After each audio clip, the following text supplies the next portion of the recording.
Kabar yang saat itu terasa sebagai duka ternyata adalah pengantar untuk mendapatkan kebahagiaan yang luar biasa. Bapak Ibu sekalian, hikmah tidak pernah datang kemarin. Hikmah selalu datangnya besok. Pada saat terjadi kebakaran, hari itu saya datang ke sini. Saya berjumpa dengan keluarga besar masyarakat Gembrong. Pada waktu itu menjelang Idul Fitri, di saat semua mau merayakan kemenangan, yang ada adalah kehancuran harta. Suasananya adalah suasana penuh cobaan. Tapi saya temui semua satu-satu di sini. Semua kalau ditanya mulainya dia bilang, Alhamdulillah Pak, saya selamat. Dimulai dengan kata Alhamdulillah. Dan semuanya menyatakan bahwa insya Allah Pak, nanti kami bangkit lagi. Suasananya adalah suasana orang-orang yang tangguh, suasana orang-orang yang ulet. Dan Alhamdulillah, ujian yang hari itu dirasa berat ternyata benar-benar menjadi pengantar untuk mendapatkan hikmah rumah-rumah yang lebih baik bagi semuanya. Pada saat kejadian tidak ada yang membayangkan akan jadi seperti ini, bukan? Tidak ada, gelap saat itu. Semua habis kecuali masjid di sana. Saya sebelum kejadian ini beberapa kali mampir ke musola di sini. Ya, kalau saya naik sepeda suka mampir tuh. Maghrib mampir sholat di sini, ngobrol, itu dulu. Begitu kejadian, ya Allah, di kampung yang biasa saya temuin, yang biasa saya kunjungi. Dan sesudah itu, ikhtiar membangun kembali dilakukan. Bukan sekedar rencana, tapi dilaksanakan konsisten. Basis Basnas DKI turun tangan, Pak Wali koordinasikan semuanya. Dan Alhamdulillah sekarang bukan saja sudah terbangun rumah, tapi sekarang bisa menjadi kampung percontohan untuk Jakarta. Ya, ini adalah sebuah tempat di mana lokasinya di tepi sungai. Dulunya, ini yang sekarang jadi PAUD nih, ini toilet umum di sini nih. Betul ya? Di sini toilet umum. Ada nggak yang bisa lihat kali waktu itu? Nggak ada, kalinya ditutup. Waktu itu membelakangi sungai. Dibangun kembali dan jadi kampung yang menghadap ke sungai. Disiapkan jalan untuk di situ. Ketika kebakaran nggak bisa ngambil air dari sana. Kenapa? Tembok semua, bangunan semua, betul kan? Sekarang itu diubah menjadi tempat di mana kita bisa memandang ke sungai. Yang kedua, ini adalah satu contoh sebuah kampung di mana bangunan-bangunannya ditata untuk sehat. Masing-masing bangunan nih, masing-masing ada rongganya, ada tempat untuk udara bisa mengalir, sehingga tiap rumah insya Allah mendapatkan udara yang segar, sehingga tidak lembab, tidak pengap, dan yang tinggal di situ akan bisa insya Allah sehat. Ditambah lagi rancangannya ini penuh dengan warna-warni, menggambarkan sebuah kampung gembira gembrong. Ya, perancangnya bagus sekali. Kita menyaksikan karyanya yang membuat tempat ini boleh menjadi contoh. Bagus sekalian, kampung tidak boleh dihilangkan.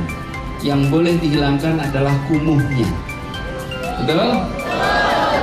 Kalau ketemu kampung kumuh, jangan dihilangkan. Kampung kumuh itu dibersihkan kumuhnya, tapi kampungnya dijaga.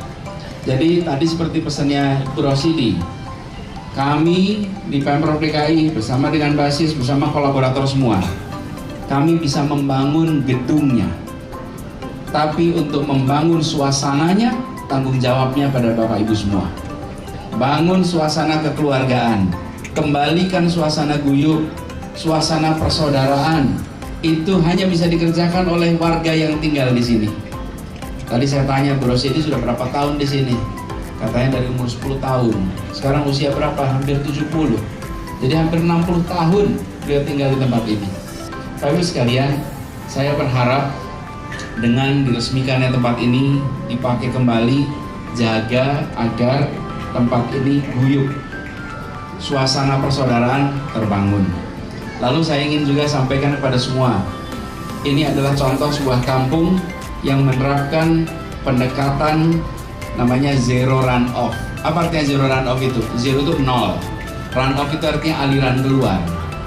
Jadi aliran air yang turun dari hujan di tempat ini tidak dialirkan keluar, tapi disiapkan sumur-sumur resapan seluruh kampung ini, sehingga kampung ini tidak nyumbang air keluar, semuanya dimasukkan ke dalam tanah sumur resapan. Ada berapa lubang dulu Pak? Ada 16 sumur resapan yang kedalamannya bahkan ada yang sampai 30 meter. Jadi artinya Bapak Ibu, ketika hujan di sini airnya tidak dikirim ke sungai, tapi dimasukkan ke dalam tanah sumur resapan. Ini menjadi percontohan. Jadi bukan saja bangunannya bagus secara estetika, tapi juga bangunannya modern secara konsep dan ramah lingkungan di dalam pengelolaan airnya. Ini adalah kawasan yang boleh kita sebut kalau istilah kerennya waterfront kampung. Kampung yang menghadap sungai. Ini waterfront, dan saya ingin mengundang kepada para pakar, mengundang kepada para perancang wilayah datang ke tempat ini, lihat tempat ini, jadikan tempat ini sebagai pembelajaran untuk tempat-tempat lain dimanapun juga. Bapak Ibu, kalau nanti datang orang-orang mau ke sini pengen belajar, dibantu dijelaskan. Tunjukkan kepada mereka proses bangunnya gimana, supaya nanti kita belajar. Kalau ada kampung yang kumuh, yang padat, itu suasana kampung gembrong dulu, bukan? Berubah sekali sekarang kan? Dalam waktu berapa? 5 bulan. 5 bulan nih berubah. Artinya di tempat lain pun bisa dilakukan, supaya kebahagiaan yang ibu bapak rasakan hari ini bisa dirasakan oleh keluarga-keluarga lain yang hari ini masih tinggal di tempat-tempat yang padat kumuh. Setuju?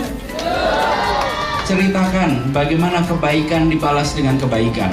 Datang orang-orang baik mengirimkan bantuan pada masa itu. Ingat? Sampai di depan sebelah musola itu penuh dengan kiriman bantuan. Semua begitu banyak membantu. Sekarang begitu dibangun, justru keluarga dari sini masing-masing mewakafkan tanahnya. Wakafkan tanahnya untuk kepentingan-kepentingan bersama. Inilah wujud sebuah kebersamaan. Jadi saya merasa bersyukur sekali bisa ikut menjadi saksi di akhir-akhir masa tugas saya di Jakarta. Sebuah keberhasilan masyarakat membangun ini semua secara gotong royong bersama-sama. Pak Saad Soeharto dan semua jajaran basis-basis DKI, mereka kerja keras. Boleh kita beri tepuk tangan untuk mereka. Juga kita sampaikan terima kasih, apresiasi kepada Pak Wali yang menjaga ini semua proses berjalan luar biasa. Betul nggak? Pak Walinya rutin datang ke sini kan? Pak Wali memastikan bahwa proyek berjalan baik dan beliau selalu update ke saya. Selalu ngabarin bagaimana perkembangannya, situasinya, foto-foto selalu diberikan kabar. Bukan saja ketika sudah jadi, tapi ketika dalam proses. Ini adalah kerja keras yang luar biasa.